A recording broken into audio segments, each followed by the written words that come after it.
ያገሬ ትዝታ ካለሁበት ቦታ ሰላም ውዶቼ እንዴት ናችሁ? ደህና ናችሁ ወይ? እንኳን ወደ ሪች ዩቲዩብ ቻናል በሰላም መጣችሁ። ዛሬ አሁን ከ2 ሰዓት ተኩል ሆኗል።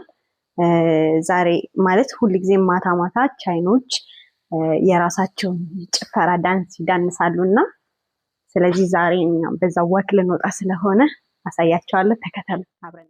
ደስታ እንዴት እንዳረገኝ እንዴት እንዳረገኝ እንዴት እንዳረገኝ ያሁን በዛሬው ቀን ካጠገብ ስገኝ ካጠገብ ስገኝ ካጠገብ ስገኝ አንዴ ሳቅ አንዴ እምባ ደስ አለኝ በካባ ሳይ የኔ አበባ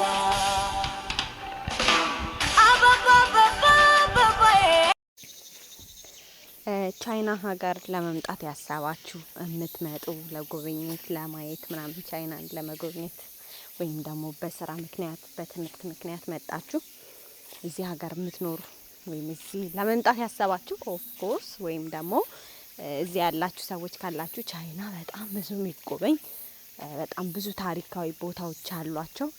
የሚገርማችሁ ደግሞ በመሰረታዊ ልማት ምናምን ይሄ የተፈጥሮም ይሁን ሰው ሰራሽ ቅርሶቿን ወይም ደግሞ እንደው ቅርስ ባይሆን እንኳን ታሪካዊ ቤቶች ታሪካዊ ነገሮቻቸውን በስነ ስርዓት ነው የሚያስቀምጡትና እኛ አካባቢ ያለንበት ይሄ የዛሬ 100 ዓመት በፊት የተሰራ ቤት ነው። ከ100 ዓመት በፊት ሰዎች ሲኖሩበት የነበረው እርግጠኛ ነኝ። ይሄን ቤት ግለሰብ አይደለም የሚኖርበት ባለስልጣን ወይም ደግሞ ባለሀብቶች ምናምን የሚኖሩበት ሰፈር ነው። በጣም ነው የሚገርመው። አሁን ዝም ብሎ ለመታየት ምናምን የተቀመጠ ይመስለኛል። አንዳንዱ አልፎ አልፎ ቤቱ ሰዎች ይኖሩበታል እንጂ አብዛኛው ቤት እንደምታዩት ዝግ ነውና ግን በጣም ነው የሚያምረው። ወደ ኋላ የዛሬ 100 ዓመት እንደዚህ አይነት ቤት ውስጥ መኖር የምር አሪፍ ነው እና ደስ የሚል ጊዜ። አሁን ላይ ቻይና በጣም የሙቀት ወቅት ስለሆነ ሰዎቹ ቀን ስራ ይውሉና ማታ ማታ ቤቱ ሙቀት ስለሚሆን ውጭ ላይ እንደዚህ ጊዜ ያሳልፋሉ። ስፔሻሊ ደግሞ ይሄኛው የውሃ ዳርቻ ስለሆነ ሰው እንዳለ ሌላ ቦታ ላይ በጀርባ አሁን ብናየው በጣም ብዙ ሰው እዛ ጋር ምን ነው ተደርድሮ ቆሞ እና ተቀምጦ ምናምን ያለ ሙቀት ስለሆነ በጣም እንትን ይላል ቤታቸው ትንሽ ስለሚሞቅ እንደገና ደግሞ ይሄ ማቀዝቀዣ ምናምን ለመክፈት ያው ኤክስፔንሲቭ ስለሆነ ስለዚህ ውጭ ላይ ብዙ ጊዜያቸውን ያሳልፋሉ። እዚህ ጋር ደግሞ ሙዚቃ በየቦታው ይከፈታል።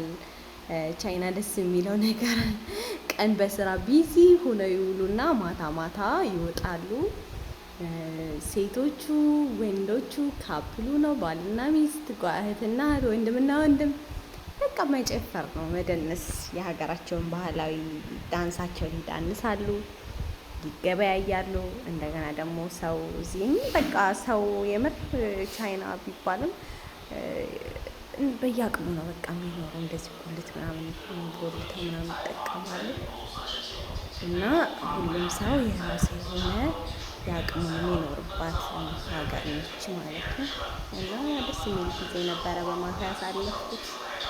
ስለተከታተላችሁኝ በጣም አመሰግናለሁ። ወዳችኋለሁ። ኔክስት በሌላ ቪዲዮ እንገናኛለን። አስተያየታችሁን ኮሜንት ላይ አስቀምጡልኝ።